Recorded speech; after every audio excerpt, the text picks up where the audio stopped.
ഉരുൾപൊട്ടൽ തകർത്ത വെള്ളാർമല സ്കൂളിലെ വിദ്യാർത്ഥി അക്ഷയ തന്റെ സ്കൂളുണ്ടായിരുന്നിടത്തേക്ക് ഇന്നെത്തി. ഉള്ളുലയ്ക്കുന്ന ഒരുപാട് ഓർമ്മകളാണ് അക്ഷയ്ക്കുള്ളത്.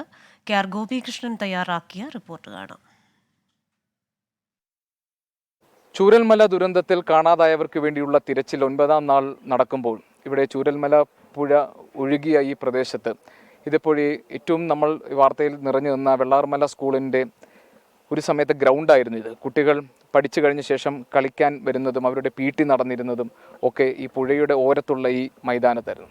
ഇന്ന് അതെല്ലാം ഒരു ഓർമ്മ മാത്രമായി മാറിയിരിക്കുന്നു. ഇവിടെ ഒരു ദുരന്തത്തിൻ്റെ അവശിഷ്ടങ്ങൾ പോലെ ഈ മൺകൂന മാത്രമാണുള്ളത്. വെള്ളാർമല സ്കൂൾ അങ്ങനെ ഒരു ദുരന്ത സ്മാരകം പോലെയാണ് നിൽക്കുന്നത്. ഒരു സമയത്ത് വളരെയധികം സജീവമായിരുന്ന ഈ സ്കൂളിൽ ഇപ്പോൾ വിദ്യാർത്ഥികൾക്ക് തിരികെ വരാൻ പോലും പറ്റാത്ത സാഹചര്യമാണ്. എൻ്റെ കൂടെ ഉള്ളത് ഈ സ്കൂളിലെ ഒരു പൂർവ്വ വിദ്യാർത്ഥിയാണ്. അക്ഷയ എന്നാണ് ഈ വിദ്യാർത്ഥിയുടെ പേരും. അപ്പോൾ അക്ഷയ ഇവിടെ വരുമ്പോൾ ഇപ്പോൾ എന്താ തോന്നുന്നത്? ഇവിടെ വരുമ്പോൾ ഒന്നും മനസ്സിലാക്കാൻ പറ്റുന്നില്ല. കാരണം വളരെ മനോഹരമായിട്ടുള്ളൊരു സ്ഥലമായിരുന്നു ഇവിടെ. സ്കൂളും പരിസരവും എന്നൊക്കെ പറയുമ്പോൾ ഇവിടെ പഠിക്കുന്ന ഏതൊരു കുട്ടികൾക്കും പുറത്തു പോയി പറയുമ്പോഴാണെങ്കിലും അത് കേൾക്കുന്നവർക്ക് ഇവിടെ ഒന്ന് എങ്ങനെയും ഒന്ന് കാണണം എന്നുള്ളൊരു തോന്നലുണ്ട്. പ്രത്യേകിച്ച് നമുക്ക് മലയാളത്തിൻ്റെ ക്ലാസ്സൊക്കെ ഉണ്ടാകുന്ന സമയത്ത് നമ്മുടെ അധ്യാപകരെല്ലാവരും ഇപ്പോൾ പ്രത്യേകിച്ച് നമ്മുടെ ഉണ്ണിമാഷിനെ നമുക്കറിയാലോ. ഉണ്ണിമാഷ് നമ്മുടെ എല്ലാവരും ഇവിടെ ക്ലാസ്സിൽ ഒതുക്കിയുള്ള ഒരു പഠനമൊന്നും ആയിരുന്നില്ല. നമുക്ക് ഇത്രയും മനോഹരമായിട്ടുള്ളൊരു സ്ഥലം ഉണ്ടാകുമ്പോൾ ഈ മരത്തിൻ്റെ ചുവട്ടിലും പിന്നെ അവിടെ ഒരു ആൽമരം ഉണ്ടായിരുന്നു. അക്ഷയുടെ സുഹൃത്തുക്കൾ ആരെങ്കിലും ഇപ്പോൾ ഈ ദുരന്തത്തിൽ കാണാതായവരും അപകടത്തിൽപ്പെട്ടവരും ഉണ്ടോ? ഞാൻ കൂടുതൽ അറിഞ്ഞിട്ടില്ല. പക്ഷേ ഇപ്പോൾ അന്വേഷിച്ച് വരുമ്പോൾ നമ്മുടെ കൂടെ പഠിച്ചിരുന്ന ഒരു കുട്ടി, റാന എന്ന് പറയുന്ന ഒരു കുട്ടി, അവൾ മരണപ്പെട്ടതായിട്ടാണ് അറിയാൻ കഴിഞ്ഞത്. പിന്നെ കൂടുതലൊന്നും അറിഞ്ഞിട്ടില്ല, വേറെ ആരുടെയും അറിഞ്ഞിട്ടില്ല. ഉണ്ണിമാഷിനെ പറ്റി പറഞ്ഞല്ലോ. ഉണ്ണിമാഷ് നമ്മൾ അന്ന് വന്നപ്പോൾ ഉണ്ണിമാഷിന് സത്യത്തിൽ ഇവിടേക്ക് കയറാൻ പോലും പറ്റുന്ന ഒരു അവസ്ഥയായിരുന്നില്ല അല്ലേ?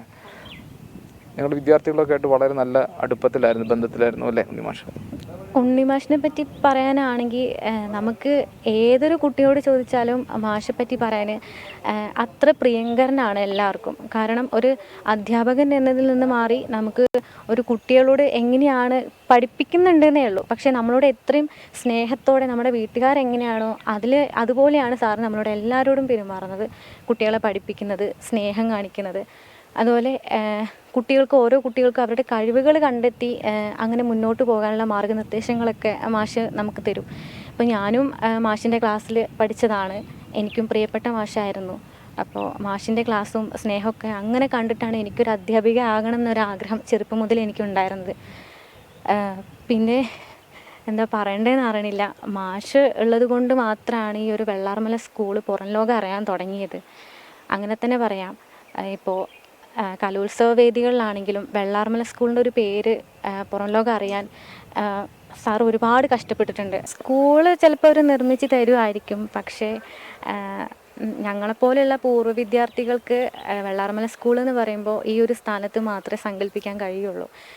കാരണം നമ്മൾ പഠിച്ചത് മുഴുവൻ ഇവിടെ ആയിരുന്നല്ലോ. അതുകൊണ്ട് തന്നെ നമുക്ക് ഈ ഒരു സ്കൂള്, പിന്നെ ഈ ഒരു ഗ്രൗണ്ട്, പിന്നെ ഈ ഒരു പ്രകൃതിയുടെ ഈ ഒരു ഭംഗി ഒക്കെ ഈ ഒരു ഭാഗത്ത് മാത്രമേ കിട്ടുള്ളൂ എന്നാണ് എനിക്ക് തോന്നുന്നത്. അപ്പോൾ വെള്ളാർമല സ്കൂൾ എന്ന് പറയുമ്പോൾ ഞങ്ങളെപ്പോലെയുള്ള കുട്ടികൾക്കാണെങ്കിലും ഇപ്പോൾ പഠിക്കുന്ന കുട്ടികൾക്കാണെങ്കിലും ഈ ഒരു ഓർമ്മയായിരിക്കും ഉണ്ടാവുക. എല്ലാവരോടും പറയുമായിരുന്നു ഇവിടെ അത്ര മനോഹരമായിട്ടുള്ളൊരു സ്ഥലമാണ്, നമ്മുടെ നാടിനെക്കുറിച്ച് ഒരുപാട് പറഞ്ഞിരുന്നു. പക്ഷേ ഇപ്പോൾ പേടിയാണ്. എന്തൊരു ശബ്ദം കേൾക്കുമ്പോഴും ഉരുൾപൊട്ടലിന് ആ ഒരു ഭീകരതയാണ് ഇപ്പോൾ മനസ്സിൽ വരുന്നത്. അപ്പോൾ ഇങ്ങോട്ട് വരുന്നതിനെ പറ്റി ആലോചിക്കുമ്പോൾ തന്നെ ആ ഒരു പേടിയാണ്. ഈ ഉരുൾപൊട്ടലിൻ്റെ നടുക്കത്തിൽ നിന്ന് ഇപ്പോഴും ഇവിടെയുള്ള ആളുകൾ അവരുടെ മനസ്സ് നേരെ ആയിട്ടില്ല. അവരിപ്പോഴും ക്യാമ്പുകളിൽ കഴിയുമ്പോഴും ഒക്കെ ഈ ഒരു ഭീകരത ആണ് അവരുടെ മനസ്സിലുള്ളത്. വെള്ളാർമല സ്കൂൾ ഇനി പുനഃസൃഷ്ടിക്കുമ്പോഴും ഇതേ പ്രകൃതി സുന്ദരമായ, ഇതേ ശാന്തസുന്ദരമായ ഒരു ക്യാമ്പസ് അവർക്ക് കിട്ടുമോ എന്നൊക്കെ ഇവർക്ക് സംശയമുണ്ട്. പക്ഷേ ഒരു ദുരന്ത സാധ്യതാ മേഖലകളിൽ ഇങ്ങനെ ഇനിയും ജനവാസവും സ്കൂളുകളും ഒക്കെ അനുവദിക്കപ്പെടുന്നതും ഒരു അപകടം ക്ഷണിച്ചു വരുന്നതിന് തുല്യമായിരിക്കും. അപ്പോൾ ആ കാര്യങ്ങളിലൊക്കെയുള്ള സർക്കാരിൻ്റെ തീരുമാനങ്ങൾ വളരെ പ്രധാനപ്പെട്ടതാകും.